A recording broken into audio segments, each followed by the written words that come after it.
Good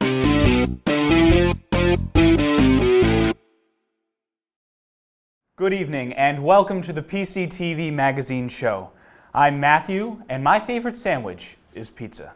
And I'm Emily. I like turkey clubs, which are actual sandwiches. Not every sandwich requires 2 pieces of bread. You are a sandwich supremacist. I'm going to ignore that and focus on the lovely content we have prepared for our viewers tonight. Along with laughs, looks, and loquacious interruptions, we have brought to you stories on springtime flowers and campus athletics. Expect our usually exceptional coverage on such campus events as Cultural Jamboree, a story on our very own PCTV, and even a piece that will have you hungry for lunch. I mean, laughing out loud. First up, Cultural Jamboree.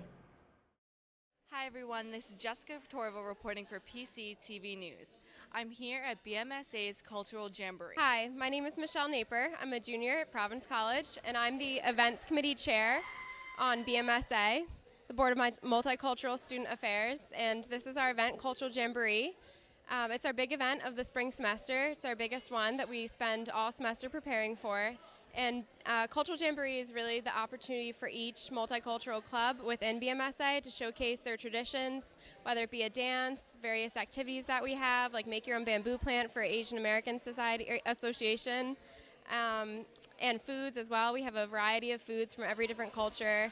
So we just feel this event is really important. It's a way of celebrating diversity and diversity awareness on our campus. Hi, my name is Gemma Kamara, and I'm a sophomore at PC. I'm Muriel Joseph, and I'm also a sophomore at PC. And this group that we are part of is called Motherland. We started this group last semester, so it's the first year. And already we have been doing like a lot of events with like different events and programs on BMSA. And yeah. And also volunteering in the community by attending and performing for elementary school students. Since we have a bunch of different cultures and ethnicities in our group, we wanted to take a little bit of each culture and put it into the music we had and perform it for Cultural Jamboree. And we tend to do that for a lot of our performance for the most part. Yeah.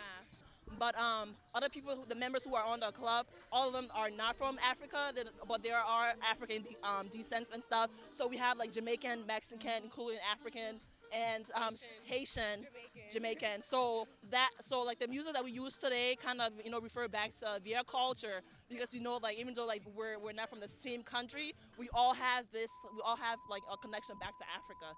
I'm Danielle. I'm a freshman, and I wanted to come to this event because it looked really fun. I heard the music, and the obstacle course looked really fun, and everyone looked like they were having a good time, so I just really wanted to be a part of that. This is a really great event, so make sure to keep an eye out for future BMSA events. Once again, this was Jessica Torval reporting for PCTV News. Thanks for watching.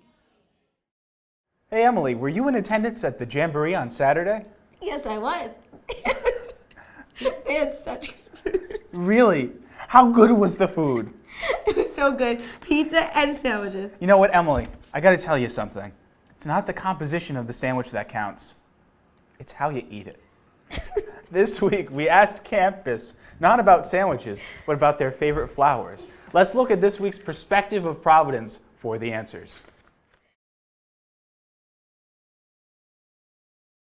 I like pansies because I used to plant them with my mother. My favorite flower is the sunflower because it reminds me of the summer. So even though they're weeds, I love dandelions because they make the grass prettier. And people shouldn't kill them even though they think they're dead. I like sunflowers because they're bright and happy and make me smile. Definitely Venus flytrap. They're badass. But I don't know why I like hydrangeas. Well, I do, but it's so simple. Exactly. I just like that they're like... I like daisies because they're beautiful but ordinary. They're like ordinarily beautiful. I really like lotuses, but because it has like a spiritual significance to me, in a way that we were taught that like lotuses grow out of dirt. So it's like something nice coming out of something useless, which is kind of nice, so yeah. My favorite flower is a lotus because they remind me of the Om. My favorite flower is a dahlia because it's pretty. Roses, they represent passion. Definitely the tulip. Just the color, the variety, love the way they look. They're just beautiful.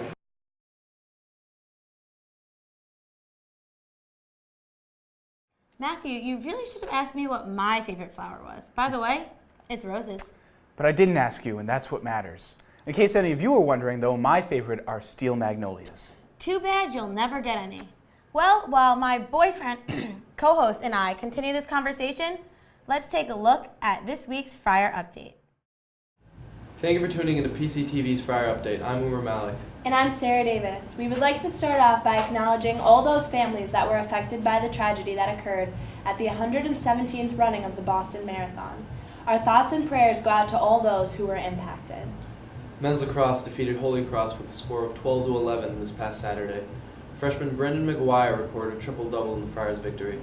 Friars rallied late in their game on Tuesday against crosstown rival Brown, but Greg Fitzmaurice's 2 fourth-quarter goals were not enough to withstand Brown. Women's tennis split their weekend with a win against Villanova and a loss against St. John's. The Friars hosted the Wildcats on Saturday, where senior Maricela Aviles-Duran earned the #1 spot in her final match. Unfortunately, on Sunday, St. John's came into Providence and stole away from the Friars. Friars double, Aviles-Duran and Maria Clara Bernardez, earned their 45th win as a pair. The Lady Friars softball team had a tough weekend in sunny South Beach, being swept by USF. The team was shut out in 3 games, 10-0 through 6, 8-0 through 5 innings, and 5-0. Thank you for tuning into PCTV's Friar Update. I'm Umar Malik. And I'm Sarah Davis. Nothing like business as usual in Friartown. Hey, speaking of business, did you get your housing yet? Yes, ma'am. Aquinas, 4th floor. Ooh. What, you have something against Aquinas? No, I'm on the same floor as you. Oh, come on, Emily. That is something to celebrate. True that, Matt. As you can see in this next clip, we're one big happy family at PCTV.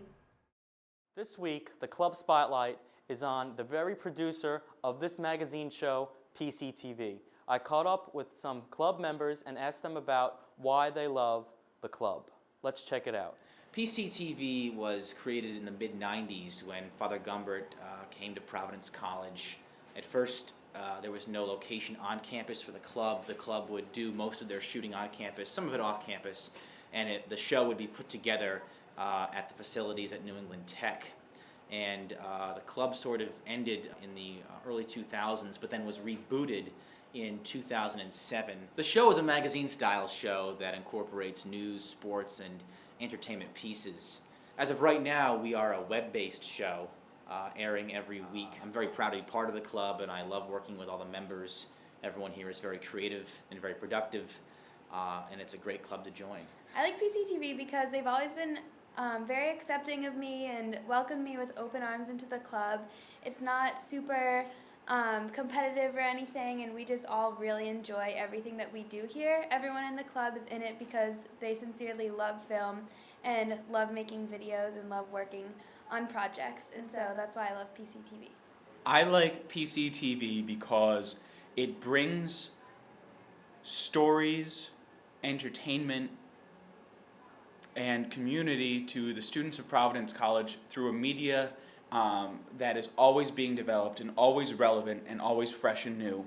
And I just like being a part of a family that is so welcoming to anybody who wants to join. Well, I've been a member for about 4 years now. Got to work with a whole bunch of kids that are also interested in film and television, which is cool. Yeah. I learned a lot of cool Final Cut lessons, which is invaluable because I'm looking to get into television production once I graduate. So I joined PCTV this year as a senior, actually second semester senior year, and I'm so regretting it because I wish I had joined earlier.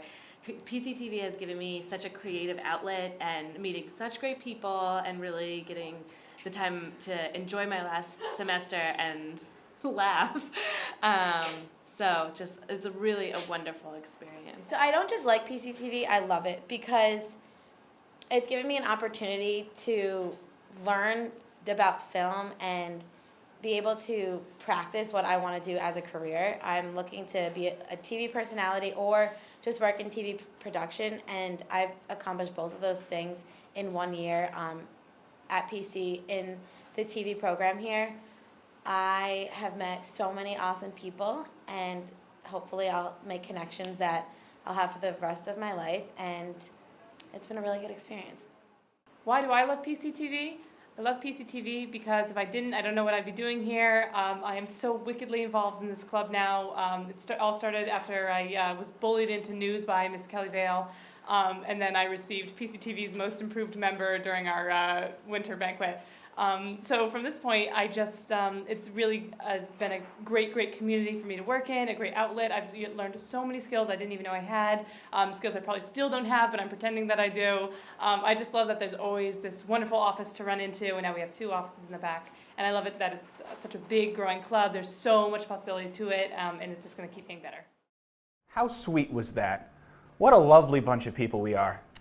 You're pushing it there, Matthew Henry. Well, come on, Emily Marie. Take a look at this next piece and tell me you don't love us yourself.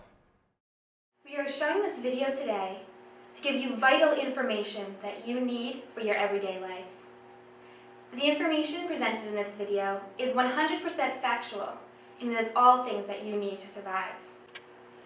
After extensive research at the top universities all over the world, we've compiled a list of untrustworthy groups, and here they are.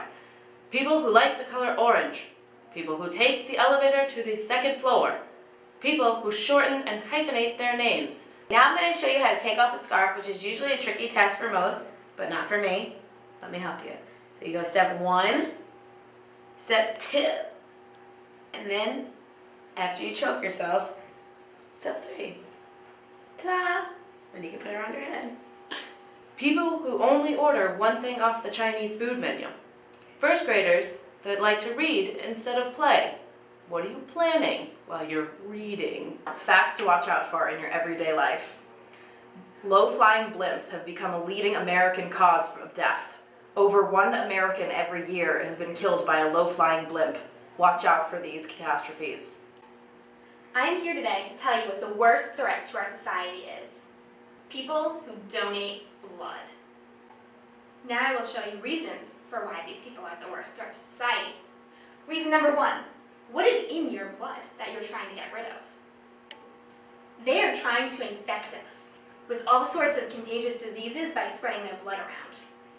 People who don't actually LOL when they say they LOL. And people who wear the color purple. You need to be aware of these groups of people because they are dangerous. Reason number 2, what's in it for you? People don't just go around giving out body parts. There's got to be some sort of motivation in there that we don't know about. Reason number 3, when will they want it back?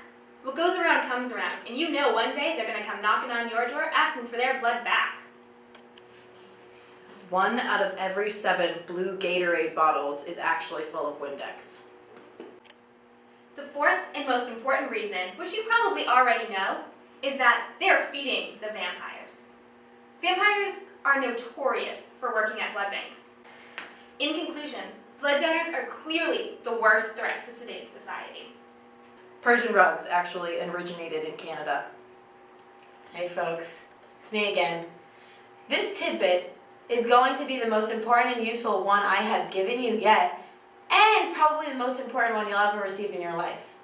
How to lift a chair. This will be the most efficient, it will be the most ladylike, and it will be the most useful. So let's get started. Pop off your chair if you sit on chairs like I do. Get down on your knees.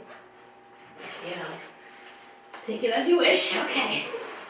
Get it, shift around in there, okay. A little too much back arch. You put your left foot up, you put your right foot. Pop up, make sure there's no lighting above you, unlike me. Pull the chair down. Make sure the back is all good, nothing's breaking. Put it here. Do a little dance. Pop it off. And you, my friends, have just fixed a problem that you have always had and never known what to deal with. You've lifted a chair. But it has to end with putting it down, putting it under, and putting your rear back down, because after all that work, you need to have a seat. I hope you've considered everything we've presented to you tonight. This information is vital to your survival. Live long and prosper.